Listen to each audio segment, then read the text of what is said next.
नमस्कार। आज मैं आप लोगों के सामने कक्षा 9 हिंदी स्पर्श भाग 1 के धूल पाठ, जिसके लेखक हैं रामविलास शर्मा जी, इस धूल पाठ के विषय में अध्ययन करेंगे। धूल पाठ में डॉक्टर रामविलास शर्मा ने धूल की महिमा, धूल का महत्व और इसकी उपयोगिता का वर्णन किया है। हिंदी कविता की एक सुंदर पंक्ति है, जिसके कारण धूली भरे हीरे कहलाए। इसमें जिस धूल भरे हीरे का वर्णन किया गया है वह हीरे से भी बढ़कर है। हीरे के प्रेमी जो होते हैं, हीरे को साफ सुथरा खरादा हुआ, आंखों में चकाचौंध पैदा करता हुआ देखना पसंद करते हैं। लेकिन इस पाठ में जिस धूल भरे हीरे की बात कही गई है, वो जो है जितना धूल से भरा हो उतना ही अच्छा लगता है, उतना ही मन को मोह लेता है। जैसे देखिए, जो बच्चा होता है, शिशु होता है, वह धूल में लिपटा हुआ प्यारा लगता है। उसी को इस पाठ में धूल से भरा हीरा, धूल से भरा हुआ सुंदर, प्राकृतिक सौंदर्य से भरा हुआ हीरा माना गया है, जो सबका मोह लेता है, जो सबका मोह, हमारा आपका सबका मोह लेता है। फूल के ऊपर जो रेणु होती है, जो उसका श्रृंगार बनती है, वह धूल जो है शिशु के मुख पर यदि छा जाता है तो सचमुच में बहुत ही सुंदर प्रतीत होता है। हम शिशु के मुख पर, शिशु के सिर पर, शरीर पर जो धूल फैल जाता है, उसकी तुलना कवि ने, लेखक ने कहा है, बहुत सारे कवियों ने भी कहा है, इसकी तुलना किसी से की ही नहीं जा सकती। हमारी जो सभ्यता है वह धूल से बचना चाहती है, इसलिए वो बच्चों को धूल से बचाती है। उसे डर है कि जब वो धूल में रहेगा तो उसका जो बनावटी चमक है वो खराब हो जाएगा।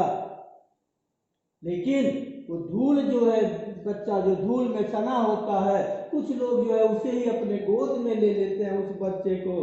तो कहा भी गया है, धन्य धन वे हैं नर मैले, जो करे गात कन्या लगाए धूली ऐसे लड़कान की। मानो इसमें धूल भरे हीरे का, यानी धूल से भरे हुए बच्चे का बहुत ही सुंदर वर्णन किया हुआ। इस पाठ में धूल का और महत्व बतलाया है। कैसे कभी अखाड़े की मिट्टी को देखकर, बहुत से ऐसे लोग होते हैं जो उल्टी जैसा होने लगता है, उनको उबकाई होने लगता है। लेकिन जो अखाड़ा होता है वहां पर पहलवान लड़ते हैं और उस धूल में लेटते हैं, और लेट के जब वो अपने आप को इतना अच्छा महसूस करते हैं, और जब पहलवानी करते हैं, धूल से सल जाते हैं और पसीने से उनका पूरा शरीर जो है तरबतर हो जाता है, तो ऐसा लगता है जैसे आदमी कुआं खोद कर निकला हो। मिट्टी शरीर को बनाती है, क्योंकि शरीर भी तो मिट्टी का ही बना हुआ है। आप जितना मिट्टी के संपर्क में रहिएगा, आपका शरीर उतना ही मजबूत होगा। शरीर और मिट्टी को लेकर संसार की असारता पर बहुत कुछ कहा जा सकता है। जीवन के सभी सार तत्व तो इसी से बने हुए हैं। रूप, रस, गंध, स्पर्श सब मिट्टी की देन है। धूल इस मिट्टी की आभा है, मिट्टी शब्द है तो धूल रस है। यदि मिट्टी देह है तो धूल जो है प्राण है। मिट्टी से ही धूल बनता है। जब मिट्टी सूख जाती है तो वही जो है धूल का रूप ले लेती है। रूप, रस, गंध, स्पर्श, इन्हें कौन संभव करता है? माना कि मिट्टी और धूल में अंतर है, लेकिन उतना ही अंतर जितना शब्द और रस में है, देह और प्राण में है, चांद और चांदनी में है। मिट्टी की आभा का नाम धूल है और मिट्टी के रूप रंग की पहचान उसकी धूल से ही होती है। गांव की भाषाओं में धूल पर बहुत सारे मुहावरे हैं। गर्द का प्रयोग किया जाता है धूल के लिए। गोधूली शब्द तो आप लोगों ने सुना होगा। जब शाम को गाय चढ़ के घर आती है तो गाय के और गोपालकों के धूप पैर से खूर से जो धूली निकलता है उस समय को गोधूली कहा जाता है। धूली के महत्व के विषय में लेखक बतलाते हैं कि सती इसे माथे से लगाती है, योद्धा इसे अपने सिर से सटाता है, आंखों से लगाता है। यूलिसिस ने प्रवास से लौटने पर इथाका की धूली चूमी थी। यूक्रेन के मुक्त होने पर एक लाल सैनिक ने उसी श्रद्धा से वहां की धूल को स्पर्श किया था। श्रद्धा भक्ति स्नेह इसकी चरम व्यंजना के लिए धूल से बढ़कर और कोई साधन नहीं है। यहाँ तक कि घृणा असूया आदि के लिए भी धूल चाटने धूल झाड़ने आदि का प्रयोग किया जाता है। धूल जीवन का यथार्थ है। धूली उसकी कविता है। मिट्टी काली पीली लाल अनेक रंग की होती है, लेकिन परंतु धूली जो है शरद के धुले बादलों जैसी होती है।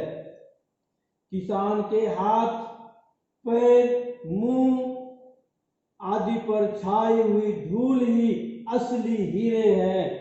जब हम यह जान जाएंगे कि धूल के बिना कुछ संभव नहीं है, धूल ही जो है असली हीरा है, वो धूल का तब हम आदर करने लगेंगे, उसे अपने माथे पर लगाना सीख जाएंगे। इसलिए इस पाठ के द्वारा लेकर यही कहना चाहते हैं, हमें धूल का सम्मान करना चाहिए, क्योंकि मनुष्य मिट्टी से बना है और इसलिए मिट्टी से घृणा नहीं करना चाहिए। आज के लोग स्नो पाउडर लिपस्टिक आदि लगाकर अपने आप को बहुत सुंदर समझते हैं, लेकिन वो जो धूल है, धूल से ही हमारा शरीर बनता है। हमारा जो वास्तविकता है वो धूल से ही दिखाई देता है। स्नो पाउडर सिंदूर आदि जो प्रसाधन सामग्री है उससे नहीं। इसलिए हमें धूल का आदर करना चाहिए। इसमें बहुत जैसे चकाचौंध, चकाचौंध का मतलब होता है तेज चमक। चकाचौंध, चकाचौंध मतलब तेज तेज चमक, तेज चमक। तो धूल चकाचौंध उत्पन्न कर देती है। मनुष्य छोटे छोटे बच्चे के ऊपर जो धूल जम जाता है। अभी देखिए सामग्री, आज लोग साधन सामग्री प्रसाधन सामग्री इकट्ठे करके मुंह में लगाते हैं। सामग्री प्रसाधन सामग्री का मतलब होता है ये श्रृंगार की जो वस्तुएं हैं, सजावट का सामान। लड़िकान लड़कों, लड़िकान लड़िकान, लड़िकान मतलब लड़कों लड़कों लड़कों। तो इस तरह से मैं इस पाठ को यहीं पर समाप्त करता हूं और आप लोग इसे ध्यान से सुनिए और फिर समझने का प्रयास कीजिए। धन्यवाद।